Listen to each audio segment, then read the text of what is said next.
Michael Nagy here with Jiggy Jag TV and DiscoveringBands.com. Or for everyone watching right now, if you could share this video on my channel and help support the awesome bands I feature. And today I'm here with Static X. How you doing today?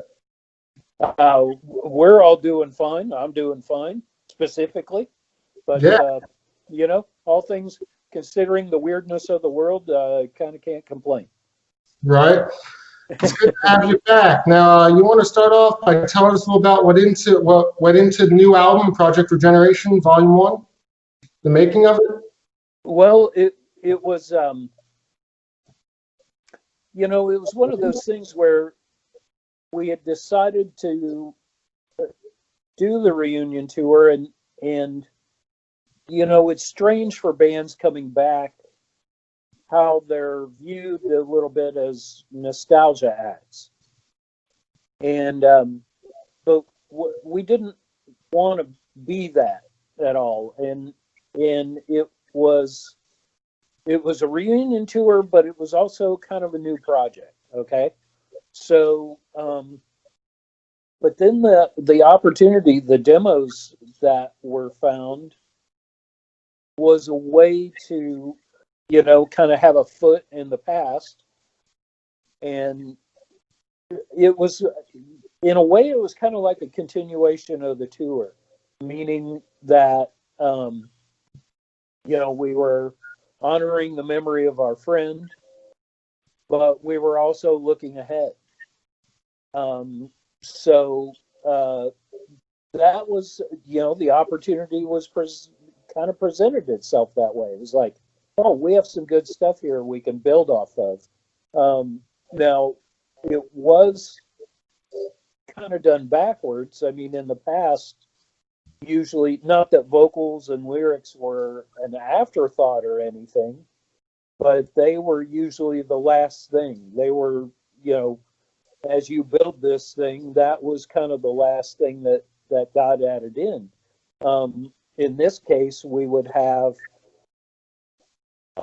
some simple drums and programming and drum programming and a guitar part. Some songs had more fully realized vocals on it, or just some vocal ideas. So, you know, Zero had to work on that quite a bit. So that being said, we feel like, you know,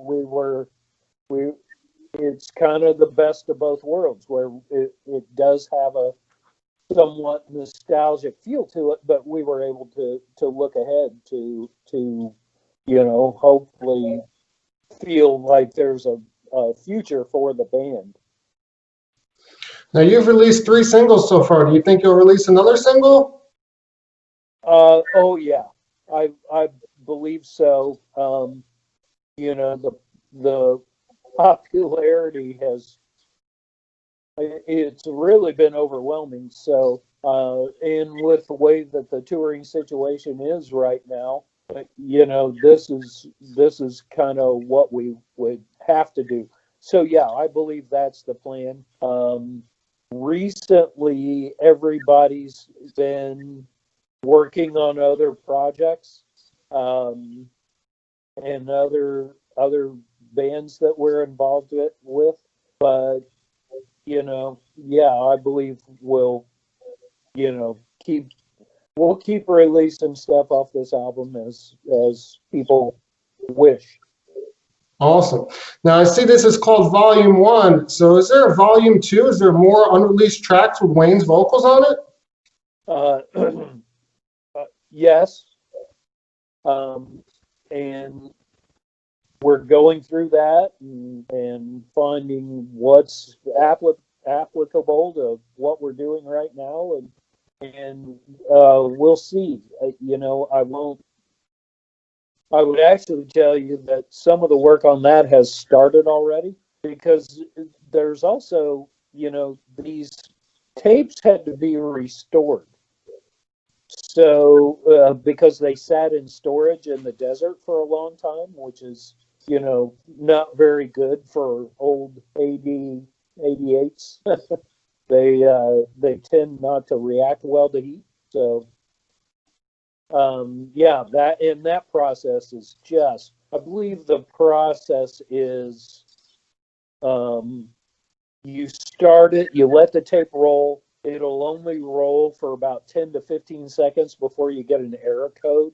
And then you have to rewind it all the way and start it again. And basically you get another 10 to 15 seconds before it reads an error code. So you kind of have to keep going back and forth and doing that. It's really, really time consuming. Now, do you think when touring is able again, you'll do a tour for the album? Yeah, we would like to. I mean, you always want a tour. You know, right now it looks quite honestly like I think the last thing we were going to do this year was Ukraine and Russia, and I honestly right now couldn't tell you if that was going to happen. Everything else has been postponed to 2021. So, we'll see. We did a show in the beginning of July or mid-July in Ringgold, Wisconsin. It was an outdoor show, 20% capacity, and they did 20 to 25% capacity. And they did, social distancing rules and such. And that went really well, There was no, we pretty much flew in, played the show, and had to leave. There was no hanging out at all or signing anything, but we got to play. So hopefully soon we'll be able. But who knows? Because obviously this thing it's a flu. I would tell you that Farmer's Almanac says we're going to have a long winter, long cold winter. So that's gonna, we'll have to see what happens with the pandemic and everything that's going on. Now, once all the tracks with Wayne's vocals have been totally released, do you think new tracks with Zero will be made? Think you guys will do some new ones? There's probably, I think it's in the area of 50 to 55% of Project Regeneration Volume 1 is Zero. Some of it was, filling in spots, but there's a, majority portion of this album that is Zero.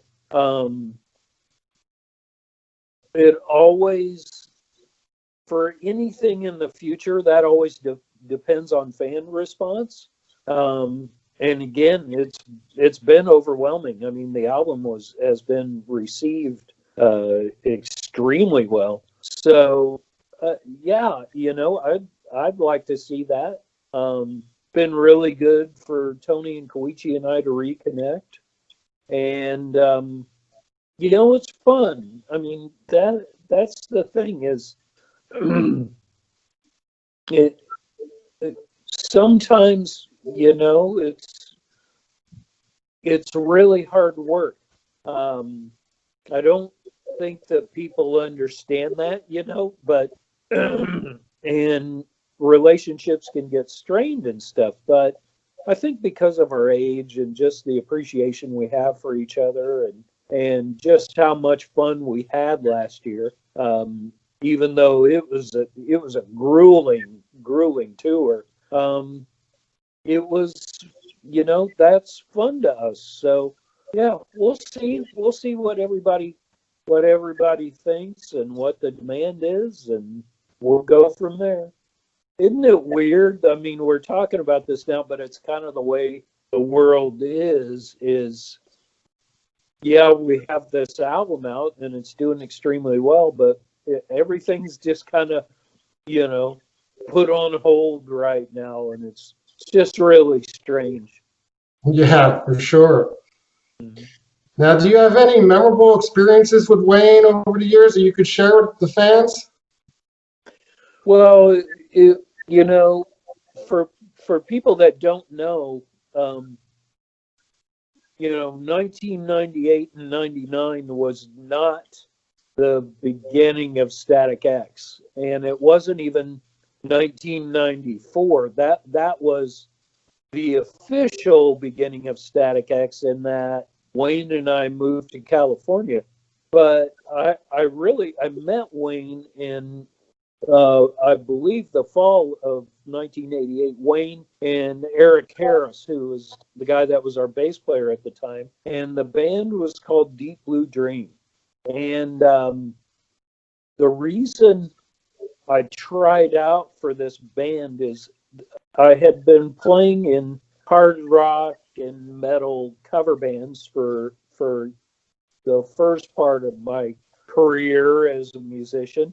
And I was a metalhead kid. I had hair down on my butt and just lived in black jeans and t-shirts, and I got this demo, and it was goth. I mean, it was really it was probably more.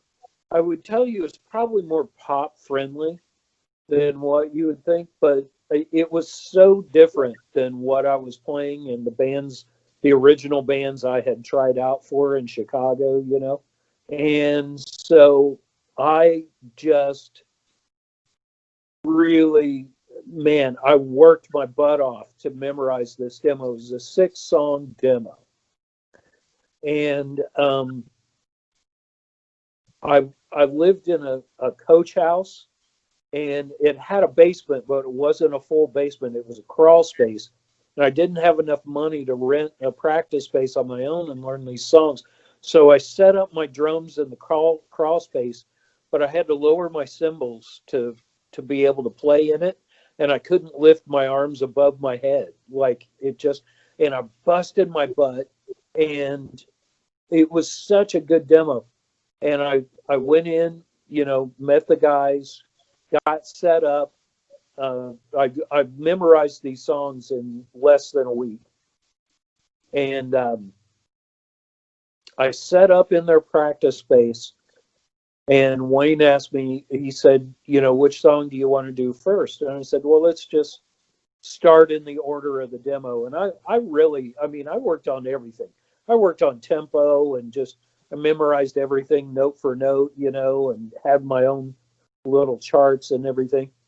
And so I counted off the first song. We got about 2 lines into the first verse of the first song, and Wayne turned around and he flagged me down. And I thought, crap, I am done already, man. I can't believe this. This is like the one band I really wanted to play for because it was so different. So I stood up and started to take off one of my cymbals, and Wayne, who was really a quiet guy, Wayne turned around and he said, "Can we pay you to stay in this band?" And I was like, "Hey, yeah, sure, But it's such a moment that sticks out in my head, I found out later on they've been through like 6 drummers in 18 months, and couldn't really keep anybody. And there were a lot of mercenary drummer guys coming through at the time that would play a couple of shows with them and wouldn't stick. But that moment really sticks out to me personally, and that was 6 years before 7 years before we started to write the material that became Wisconsin Death Trip. We were slow learners. But I believe we learned well. That's a great story. Now, if people want to look you up online, get your music, find you on social media, how do they do that? Well, they can go to staticx.com, and then through social media and Facebook, see Static X Official on Twitter, Static X Official Facebook, and I believe there are, like I said, there's links to the official band site through that. And I think I've got everything covered. Don't know if we have an Instagram. That's the thing. If you're looking for me personally, I am not a social media person. I'll be the guy. If you come up to me and you want to talk personally, face to face, I'm that guy. And I'm a talker when I do interviews. Not a social media guy at all. So sorry about that. It's all good. Well, it was good talking with you and having you, and everyone look them up.